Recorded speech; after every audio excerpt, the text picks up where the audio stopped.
Hello and welcome to At the 55, your home for U Sports football. Me and Tom are back on the mics with a new installment of the Exit Meeting.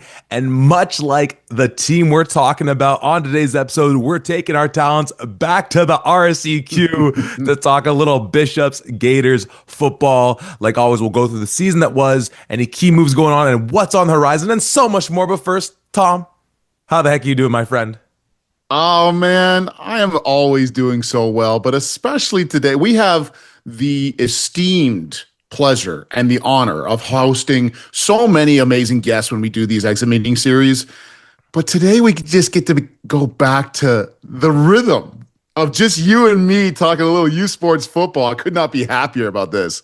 It's a beautiful thing. And we're talking about such a fascinating team here because, Tom, obviously, as we set up, if you just haven't really been following the buzz for quite a few months now, possibly even going into last year, question mark, the story of Bishop's return to the RSEQ has been a major aspect of not just this team, but I think, as we've at least quite literally, we in our coverage of the sport have been looking a little more inter-conference in terms of the totality of U Sport. And of course, those questions come up of one conference versus the other. Bishops, the story of Justin Quillerion is one of the top quarterbacks in our league. How good that defense was for the last couple of years of being one of the tops in all of Canada. And then by proxy, how we evaluate St. Mary's, St. FX, the rest of the AUS and Quebec football. This is going to be such a fascinating case study for how we can do what we so often long to do and properly evaluate some of these conferences and different things.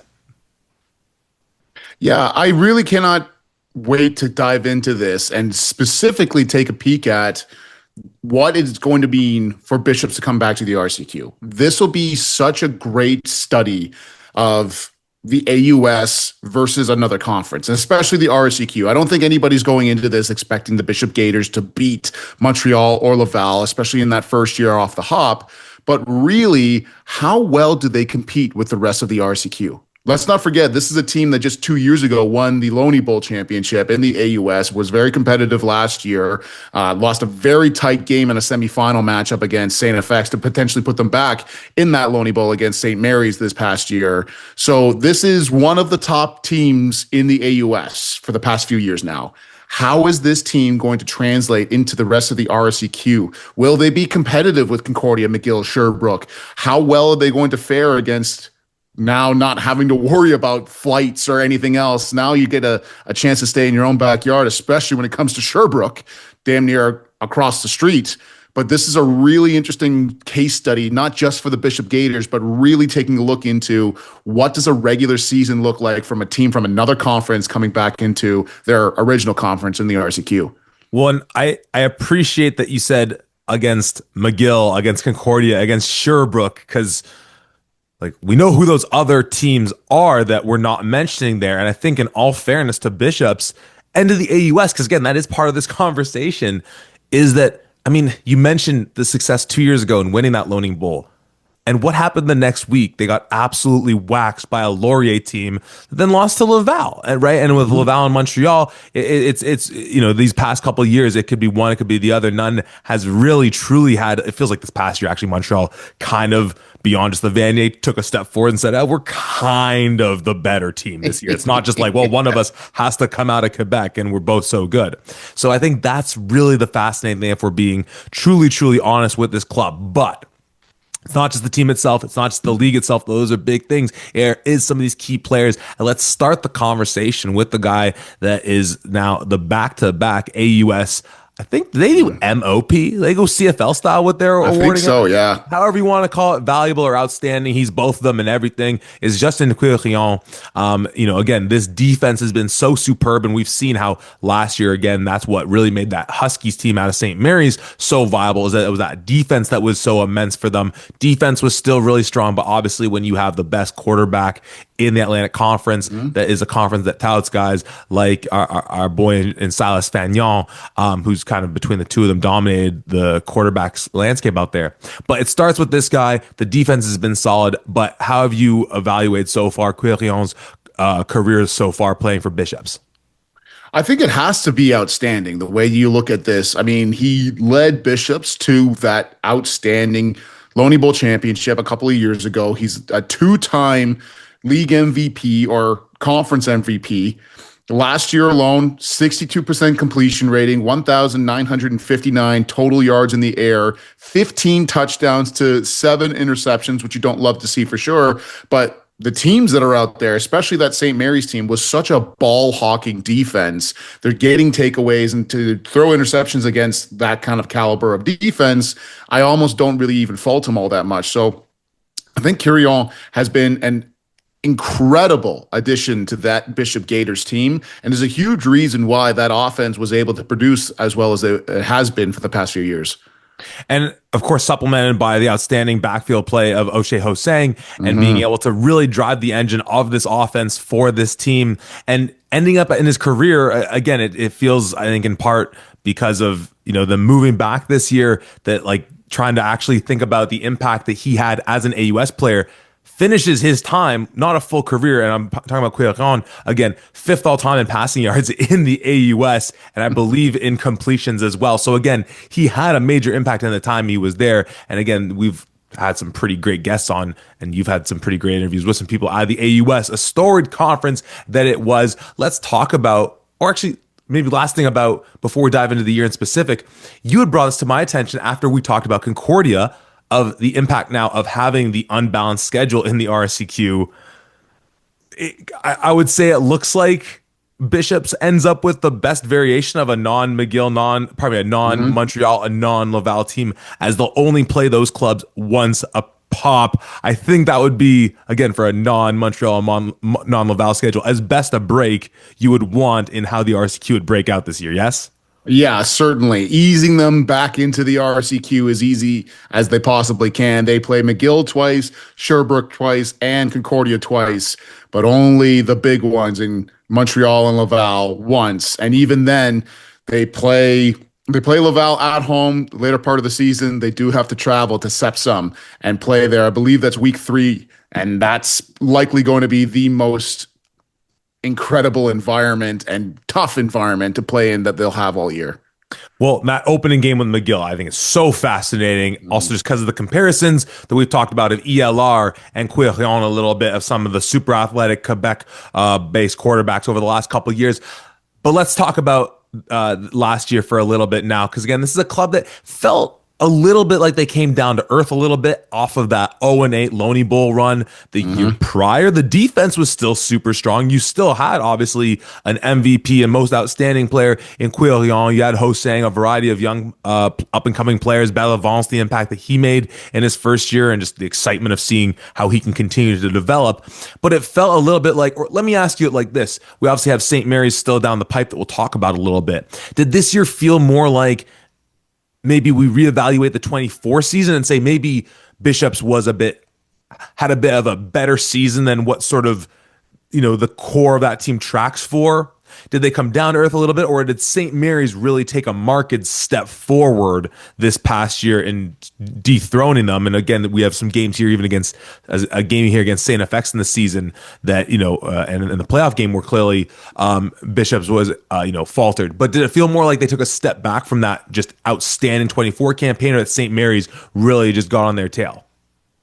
Well, I feel like I'm going to cheat here a little bit because I'm going to say both. Both? I am. Because you look at that St. Mary's squad and you look at the youth of that team for the past couple of seasons and how they've been able to really explode and to learn from what they have gone through and to be that dominant team now in the AUS back on top after so many years. And you say certainly they were building towards something, but when you look at the losses, 5-3 in the regular season here, the 3 losses were twice to St. Mary's and once to St. FX, and like week 1, 33-7 loss against St. Mary's. Then the next time they play, it's 50-7, a loss against St. Mary's, and then right after that, on October 18th, as you're starting to gear up to get into the playoffs, you lose to St. FX 45-3. And even going into that playoff game, they were close with St. FX, certainly the final score being 26-24. It's 23-3 going into halftime for St. FX. So it took a lot for this this Bishops team to really get things going and get back on track. Now, obviously, they almost pulled it off in that playoff game. And, once it gets to the playoffs, anything can really happen here. But I think that the defense that anchored that championship team a couple of years ago.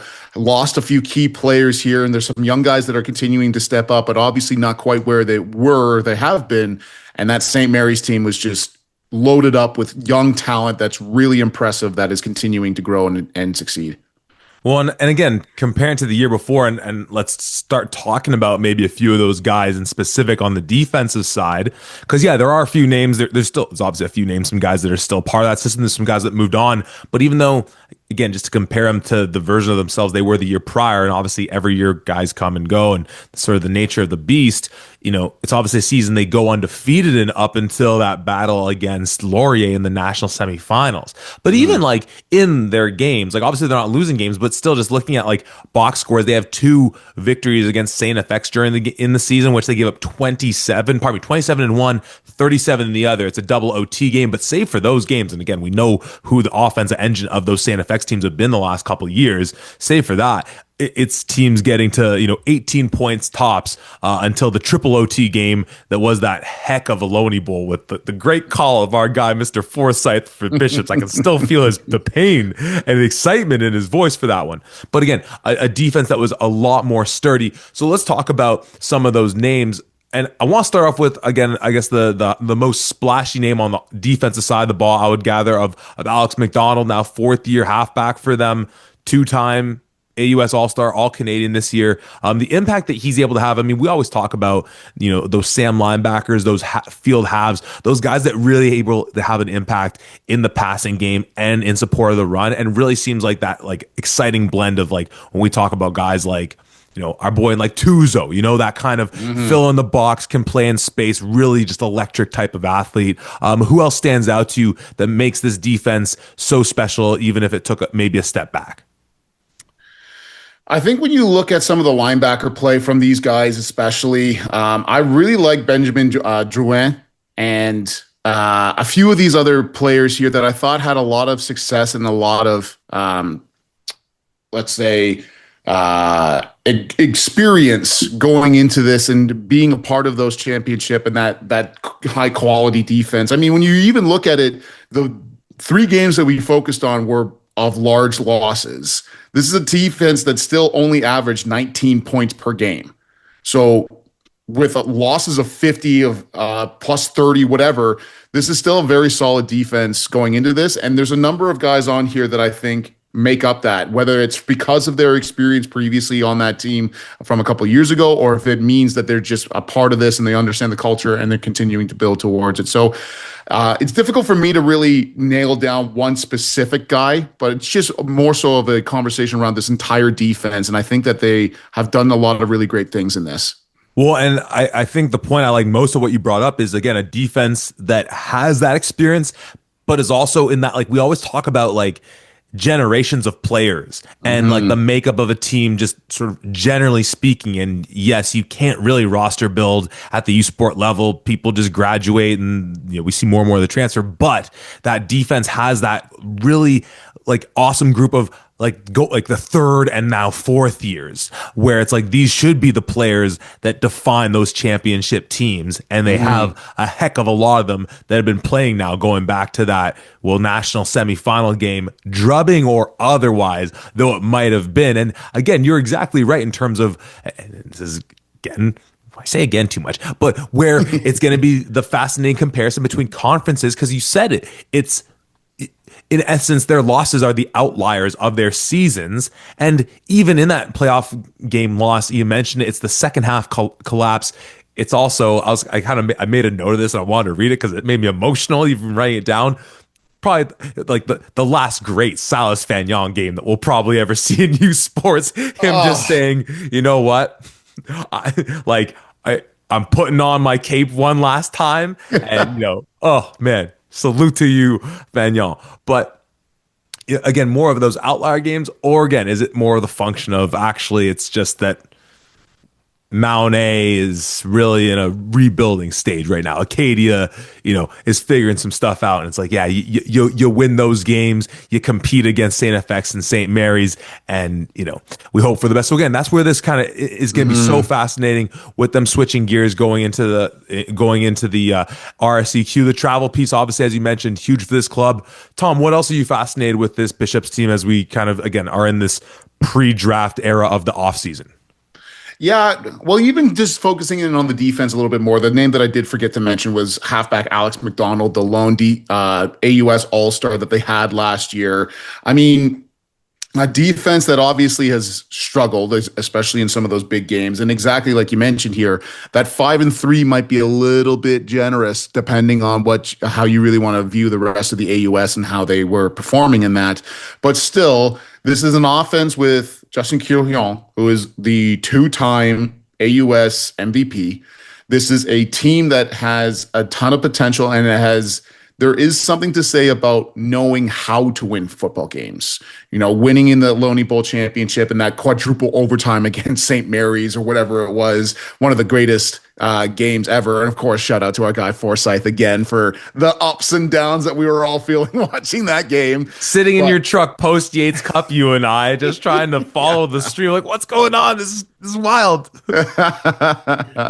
Yeah, incredible. So I think that there's a lot of upside and there's a lot of positives when you look at this Bishops team for sure. But losing by the margins that they did against the St. Mary's squad, who by then again, we'll get into the actual St. Mary's pod when we get to the pod, but when you look at the game against Montreal in that semifinal, the defense held in there for a good long time. It's just that offense really struggled to get things going. So I think that St. Mary's team was better than what the final score showed, certainly. But again, the issues that Bishops had were St. Mary's scoring so many points against them, and they could barely do anything against this Montreal defense. Now, again, Vanier Cup caliber defense did an unbelievable job. This is the best that we have in all of you sports. But that's who you're playing now. That's your regular season matchups. If you want to try to get out of the RSEQ, you're staring down the barrel of either the Carabin or the Rouge et Or, depending on who you get. So this is now the level of expectation if you want to continue to fight for championships and you want to continue to be that. And everybody else in the RSEQ struggles to do that as well. We gotta like reach out to our friends in Montanaro, and they gotta now start to expand their content into like some kind of a cartoon like rendition of RCQ football, because there's some hilarious drama I'm picturing of like all these teams in McGill and Sherbrooke being like F you, Bishops. Like, you're down here with, don't you think you're coming in here with you played in national semifinal games or nothing like that. You're down here with us. We're like, I feel like there's a little bit of disrespect there going on in sort of the way that a lot of people are, maybe ourselves included at times, have this interpretation. So again, it's so fascinating to see where they're going to slot in. One last year with Quirillon. I think Hosang will be done. So again, they'll be fascinating to see. But like we see time and again, that conference, aside from, I guess, now Pepe being arguably maybe the best quarterback in all of Canada, the defense being the side of the ball that wins you Duso Cups, Dunsmore Cups, whatever we're calling it. I think I had it right the first time. So again, with that as their bread and butter, with Quirillon kind of as his last year going out, I assume he'll probably be back because I don't think he's really been a name we've been hearing with the draft coming up. We'll see how this team is able to readjust back in. Again, less travel for them as well. Tom, final thoughts on these Bishops Gators? Well, honestly, this is a team that has a lot of promise on offense. And I think they won a championship a couple years ago based on the defense and based what they were doing there. I mean, they were only giving up 16 points per game, only second in the entire country to a Laval squad that ended up being the Vanier Cup champions at 13.3, which is insane. But when you look at the AUS All-Stars this year, you've got 4 on offense alone. Anthony Roy on that Bishops O-line at guard is only a second-year player, which is a really promising thing to see. Obviously, we love the big boys going into this. But Joey Julien, a receiver, third-year player. Obviously, you've got Justin Quirillon in that 4th year, and then O'Shea Hosang, who is in his 5th year, who is going to be done here for sure. But 4 players, 2 of which have at least another year or 2 under their belts in order to come back and play for these Gators. So I think that coupled with the fact of I trust Coach Nichols and Coach Sheriff Nichols, head coach, and what he's been building at this team for so long now. The staff that he's got, I think, is really outstanding. The piece that it's going to be interesting to really look at here, and again, shout out to the folks at Les Montagnards who can really give some more context into this. But as you're talking about, you start looking at, well, Bishop's had a successful recruiting of some of those CJET players. Maybe some of the guys who weren't necessarily on the radars of a Montreal or a Laval, but certainly in that kind of space of they could really be doing something here. There's a lot of things to be excited about with them.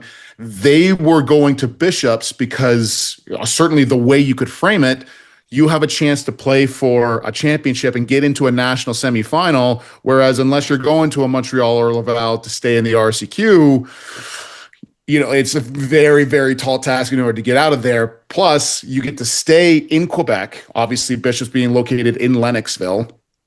You get to stay here, play football, and fight for championships in another conference. Now, they're back in the same boat as a McGill, Concordia, Sherbrooke. So it's going to come down. It's not like you can just say, what I just said of you're going into the AUS, you have a better opportunity to make a championship, whatever.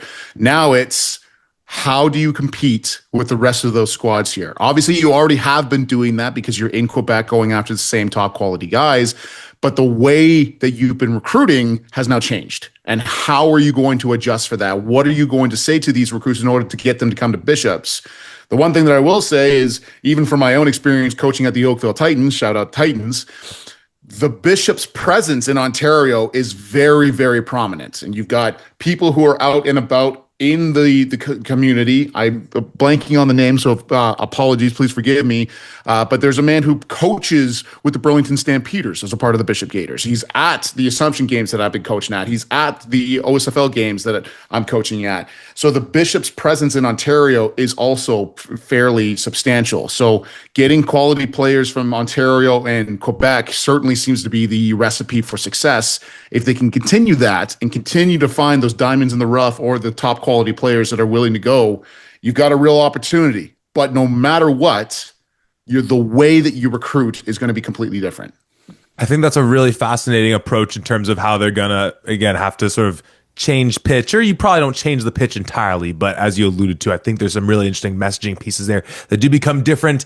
And as always, though, Quebec seems to be, you talk about the diamonds in the rough, sometimes it feels like there ain't no rough, ain't never was. Because again, seeing how you talk about the youth on defense, didn't really mention him, but getting to see how Mathieu Bellevance from Quebec City, the 6'8", 230, listed as a quarterback. They had him out there catching balls for Quirion this year. Kind of their own version of Jerome Rancourt out there. Also, I think from Quebec City. Like, what...